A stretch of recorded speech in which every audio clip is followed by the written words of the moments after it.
नमस्कार दोस्तों, ग्रीक के इतिहास में लड़ा गया सबसे बड़ा वॉर पूरे 10 साल लंबा चला द ट्रोजन वॉर। इसमें ग्रीक ने जीत हासिल की एथिका के राजा ओडिसियस के बनाए गए एक brilliant idea the Trojan horse के कारण। एक लकड़ी से बनाया गया घोड़ा जिसके अंदर ये छिपकर अपने सैनिकों के साथ ट्रॉय शहर के ऊंचे ऊंचे दीवारों को पार करके अंदर पहुंच जाते हैं और रात होते ही इस घोड़े से निकल के ये पूरे शहर को तबाह कर देते हैं और वॉर का अंत होता है इसी के साथ। ओडिसियस का नाम मशहूर हो चुका था ग्रीक के साम्राज्यों में। 10 सालों में जो काम दूसरे राजा और बड़े बड़े कमांडर्स नहीं कर पाए उसे ओडिसियस ने कर दिखाया था। तब भी इसके बावजूद अभी ओडिसियस के लिए अच्छे दिन नहीं आ पाए थे मित्रों। ट्रॉय से इनके घर एथिका का सफर तो था केवल 1 से 2 हफ्तों का, लेकिन इन्हें 10 साल और लग जाते हैं सिर्फ अपने घर पहुंचने में। ट्रॉय शहर को जीत कर निकले थे तो ये एक राजा की तरह बिल्कुल शान से अपने 12 जहाजों और 600 आदमियों को लेके, लेकिन ऐसा क्या हुआ इन बीते 10 सालों में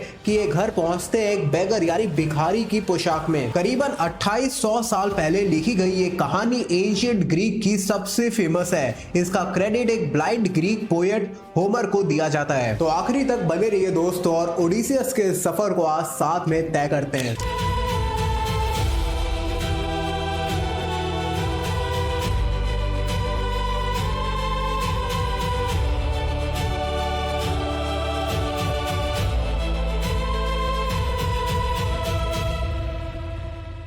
ओडिसियस की गई पूरी जर्नी का जो एंशिएंट मैप है वो कुछ ऐसा दिखता है और इसे अगर आज के मॉडर्न मैप पे देखा जाए तो ट्रॉय जहां से शुरुआत हुई थी वो टर्की में आज एक रीजन है। एथिका ओडिसियस का घर और इनकी फाइनल डेस्टिनेशन वो ग्रीस में है। ओडिसियस के सफर की शुरुआत होती है ट्रॉय से।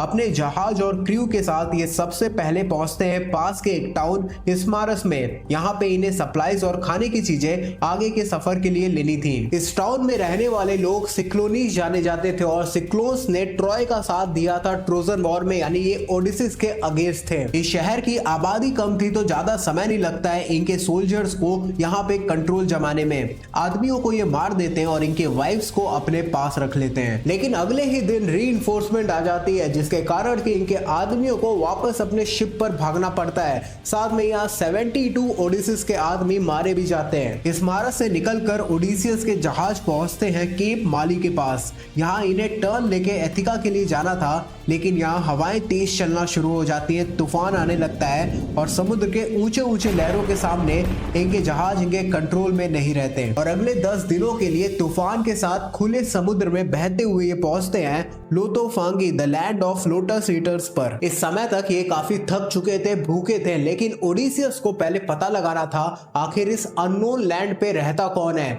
जिसके लिए इन्होंने अपने 3 बेस्ट वॉरियर्स को चूज करके भेजा इसे पता लगाने। यहाँ के नेटिव लोगों ने इनका खुले दिल से वेलकम भी किया और अपना प्राइमरी सोर्स ऑफ फूड एक लोटस फ्रूट देते हैं ये इन्हें खाने के लिए। It was soft, sweet and impossible to refuse. ये तीनों आदमी इसे खाते ही सब कुछ भूल जाते हैं, शिप के बारे में, अपने घर एथिका वापस जाने के बारे में और इवन अपना नाम तक। केवल इन तीनों को इस आइलैंड पे हमेशा के लिए रुकना था और इस लोटस फ्रूट को खाते रहना था। और ये बात जब ओडिसियस को पता लगती है तो ये इन तीनों को पकड़ के शिप पे बांध देता है और बाकी के क्रू के साथ यहाँ से जल्दी निकलता है। अभी भी इनके पास सप्लाईज और खाना नहीं था। ये तय करते हैं जो भी इन्हें पहला आइलैंड दिखेगा वहां पे ये रुकेंगे और साइक्लोप्स का ये लैंड था इनकी अगली डेस्टिनेशन। यहाँ थोड़ा एक्सप्लोर करने पर इन्हें एक बेहद बड़ी गुफा दिखती है। ओडिसियस अपने 12 आदमियों को लेके इसके अंदर जाते हैं तब इन्हें देखने को मिलता है कि ये गुफा भरी हुई है चीज, मीट, मिल्क और दूसरे खाने की चीजों से। इनका क्रू इन्हें कहता है इन चीजों को उठाकर यहाँ से निकलते हैं, लेकिन ओडिसियस इसे चुराने के अगेंस्ट थे। इनका कहना था जो भी इस गुफा में रहता है हम रुक कर उसका इंतजार करेंगे, जो हमें कुछ चीजें जरूर दे देगा घर ले जाने के लिए एज अ गेस्ट गिफ्ट। क्योंकि ग्रीक के हॉस्पिटैलिटी में एक मोरल रूल है अपने गेस्ट को गिफ्ट्स देना, खाना पानी इन्हें खिलाना, जिसे जीनिया भी कहते हैं। और सूरज ढलता है और गुफा का मालिक वापस लौट के आता है।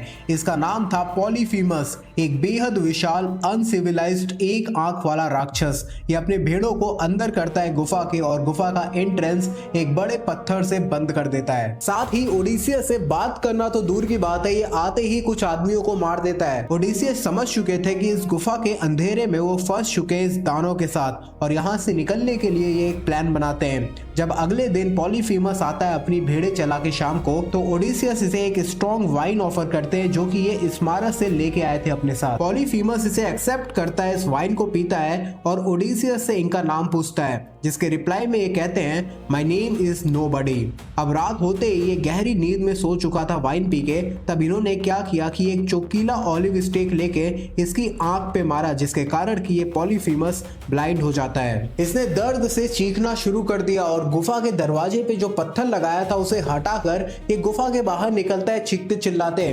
तब दूसरे साइक्लोप्स इसे सुनकर इसके पास आते और पूछते हैं तुम्हें किसने हर्ट किया, और पॉलीफीमस का जवाब था नोबडी इज हर्टिंग मी। बाकियों को लगा इसे कोई हर्ट ही नहीं कर रहा है तो क्यों ये चिल्ला रहा है। वो कंफ्यूज हो जाते हैं और एज्यूम करते हैं इसे किसी तरीके का प्लेग हो गया है। ये कहते हैं इसे तुम अपने पिता से फादर से प्रे करो सही होने के लिए। वहीं ओडिसियस अपने बचे हुए क्रू को साथ में लेके जल्दी से यहाँ से फरार होता है और साथ में ही अपने साथ कुछ भेड़े भी ले जाता है। और जब ये अपनी जहाज लेकर निकल ही रहे थे तभी ये ब्लाइंड पॉलीफीमस भी एक पास के चट्टान पे आ चुका था। ये बड़े बड़े चट्टान के टुकड़े बोल्डर्स फेंकना शुरू कर देता है इनके जहाज के ऊपर।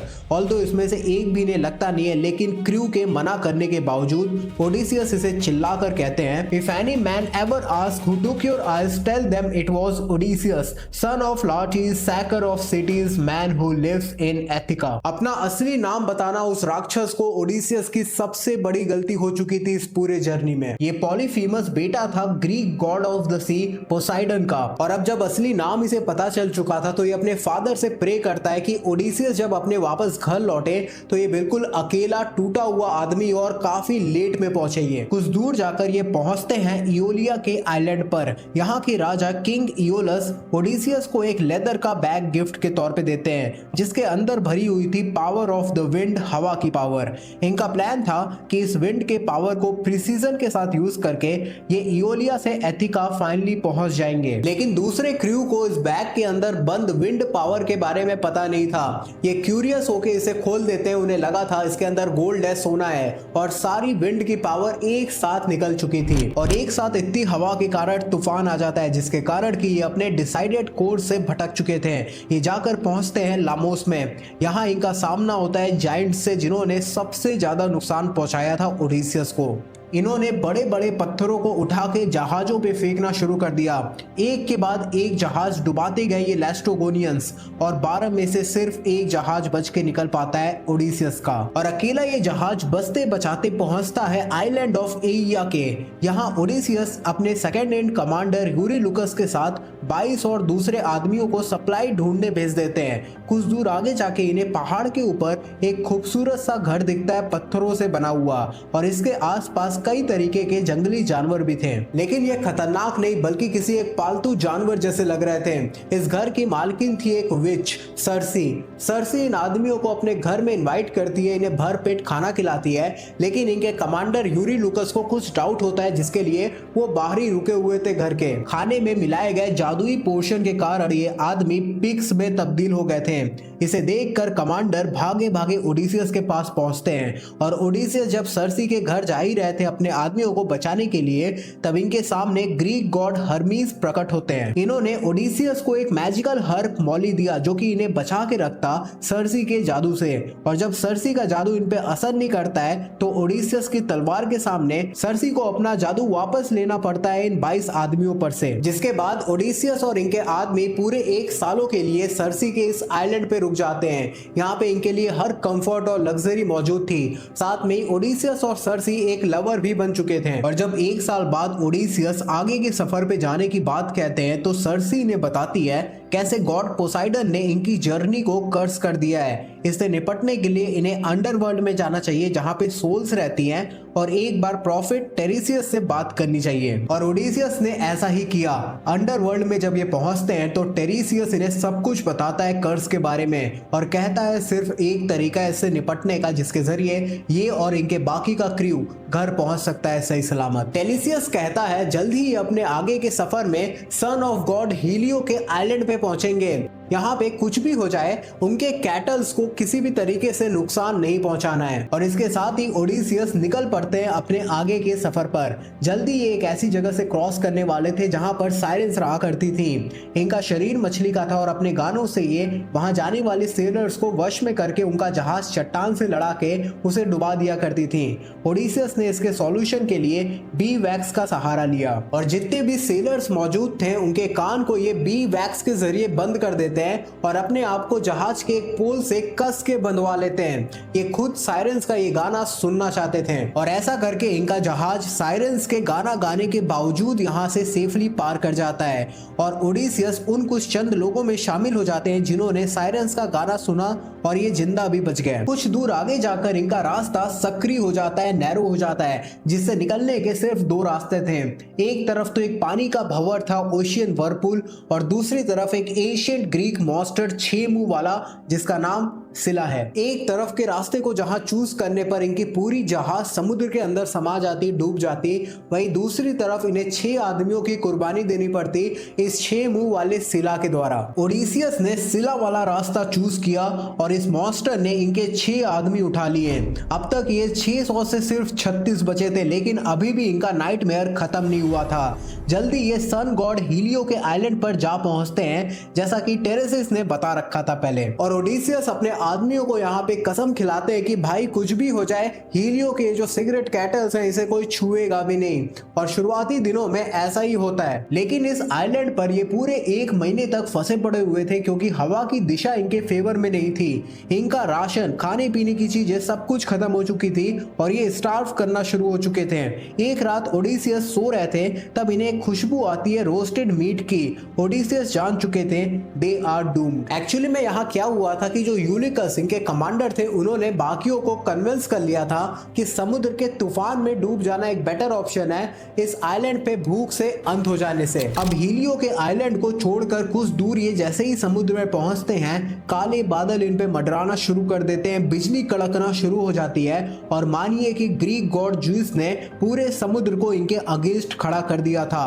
इस समुद्री तूफान में सब डूब जाते हैं एक्सेप्ट ओडिसियस। अगले 9 दिनों तक अकेले ये जहाज के मलबे के साथ जैसे तैसे पहुंचते हैं आइलैंड ऑफ ओजिजिया तक, पानी के बहाव के साथ बहते हुए। ओजिजिया आइलैंड घर था एक बेहद खूबसूरत अकेले रहने वाली निम्फ का। ये एक इमोर्टल आत्मा थी एक महिला के शरीर में। इनका नाम था कैलिप्सो। ओडिसियस ने अपने पूरी जर्नी का सबसे लंबा समय कैलिप्सो के साथ इसी आइलैंड पे बिताया, पूरे 7 साल, जहां कैलिप्सो बेहद प्यार किया करती थी ओडिसियस से। और इनका आइलैंड भी इतना खूबसूरत बताया गया है कि जिसे ग्रीक गॉड्स खुद एडमायर किया करते थे। सारी लग्जरीज होने के बावजूद ओडिसियस हर रोज समुद्र के किनारे बैठकर इसके ब्लैंक होराइजन को देखा करते। आंख में इनके आंसू रहते और दिल में सिर्फ एक चाहत, अपने घर वापस एथिका लौटना, अपने वाइफ पेनेलोपी और अपने बेटे टेलेमाकस के पास। इतने लंबे समय तक ओडिसियस को हर रोज इस हालत में देख के गॉडेस एंथेना का दिल नम हो जाता है। और किंग ऑफ द गॉड्स कहलाने वाले ज्यूस के पास सिर्फ ये पावर थी कि वो पोसाइडन के कर्स को ब्रेक करके ओडिसियस को फ्री कर सकते थे। और एंथेना ज्यूस के पास पहुंच के कहती है ओडिसियस ऑलरेडी इनफ सफर कर चुका है पिछले 10 सालों में और अब ये डिजर्व करता है वापस अपने घर लौटना। और ज्यूस इससे एग्री हो जाते हैं और ओडिसियस की पनिशमेंट ये खत्म कर देते हैं। वहीं पर गॉड हर्मिस अब दूसरी बार आके ओडिसियस की मदद करते हैं। पहली बार याद हो आपको तो सर्सी के आइलैंड पे सर्सी के जादू का एंटीटोड देके हर्मिस ने मदद की थी। इस बार ये आइलैंड ऑफ ओजिजिया पर आकर कमांड करते हैं कैलिप्सो को कि अब ये रिलीज कर दे ओडिसियस को अपने घर जाने के लिए। कैलिप्सो मान जाती हैं और ओडिसियस की मदद करती हैं एक राफ्ट बनाने में। ये आखिरी जर्नी इनकी मुश्किलों से भरी हुई बिल्कुल अकेले थी। ज्यूस ने तो माफ कर दिया था इन्हें, तब भी पोसाइडन एक बार फिर आके इन्हें डुबाने की कोशिश करते हैं। तब भी ये जैसे तैसे करके एथिका के किनारे तक पहुंचने में कामयाब हुए। अब ओडिसियस डायरेक्टली अपने पैलेस में नहीं जा सकते थे क्योंकि ऑलरेडी वहां पे 108 वायलेंट सूटर्स आके बैठे हुए थे सालों से। अब सूटर्स ओल्ड फैशन वे में उसे कहा जाता है जो आदमी किसी एक एक पर्टिकुलर वुमेन से शादी करना चाहता हो। तो ऐसे 108 लोग आके रह रहे थे पैलेस के अंदर, जो कि ओडिसियस की वाइफ पेनेलोपी से शादी करना चाहते थे। अब 20 साल बीत चुके थे, लोगों को लगा था ओडिसियस की कहानी सिर्फ पन्नों तक रह गई है। पैलेस में वापस जाने के लिए इन्हें जरूरत थी एक प्लान की, ताकि ये 108 शूटर्स जो कि इनका खाना खा रहे थे, इनके लोगों को परेशान कर रखे थे, इनसे भी निपटा जा सके। तब गॉडेस एंथेना वापस से मदद करती हैं ओडिसियस की, इन्हें ये एक ओल्ड बेगर बना देती हैं। अब इन्हें इस रूप में कोई नहीं पहचान पाता है, लेकिन जब ये पैलेस के गेट के सामने पहुंचते हैं तो इनका पाला गया एक वाइल्ड हंटिंग डॉग, जो कि अब तक बहुत बूढ़ा हो चुका था, वो इन्हें पहचान लेता है। और 20 सालों से ये वफादार डॉग ओडिसियस अपने मालिक को एक आखिरी बार देखने का इंतजार कर रहा था। एक आखिरी बार इसने पूंछ हिलाया और हमेशा के लिए उसके बाद सो गया। और जब एक बेगर की पोशाक पहने पैलेस के अंदर पहुंचते हैं ओडिसियस, तो ये शूटर्स उनका मजाक उड़ाते हैं, उन्हें बेइज्जत करते हैं, इनके ऊपर खाना तक फेंकते हैं, लेकिन ये चुपचाप हर एक को ऑब्जर्व करते हैं बस। वहीं इनकी वाइफ पेनेलोपी अब थक चुकी थी इन शूटर्स के डिमांड से, एटलीस्ट वो किसी एक से शादी कर लेती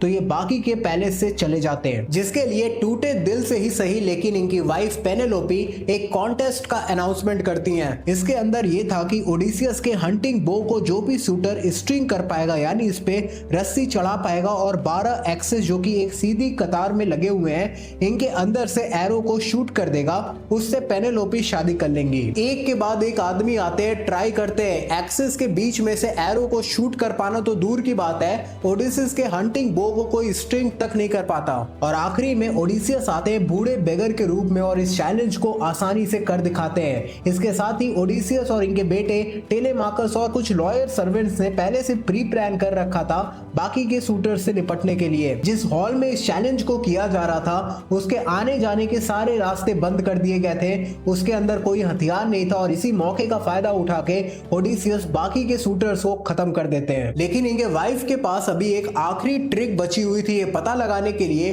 क्या ये जो बेगर है वही ओडिसियस है। पेनेलोपी ने नॉर्मली अपने एक सर्वेंट से कहा, जाओ ब्राइडल बेड लेके आओ बेड के चैम्बर से, ताकि ये स्ट्रेंजर उस पे सो सके। इसके रिस्पॉन्स में ओडिसियस गुस्से में आके तुरंत कहते हैं, मैंने उस बेड को खुद अपने हाथों से बनाया है दशकों पहले, जो कि एक ऑलिव ट्री से जुड़ा हुआ है, उसे मूव कर पाना इम्पॉसिबल है, क्योंकि वो ऑलिव ट्री का ही भाग है, और यही रहता है उनका अल्टीमेट टेस्ट। ये बात सिर्फ ओडिसियस और उनके वाइफ पेनेलोपी को पता थी। अगर अभी तक साथ में बने थे दोस्तों और ओडिसियस की कहानी भी पसंद आई, तो चैनल को सब्सक्राइब करना मत भूलिएगा। ऐसी और वीडियोस के लिए जल्दी मिलते हैं एक नए वीडियो में नए टॉपिक के साथ। नमस्कार दोस्तों।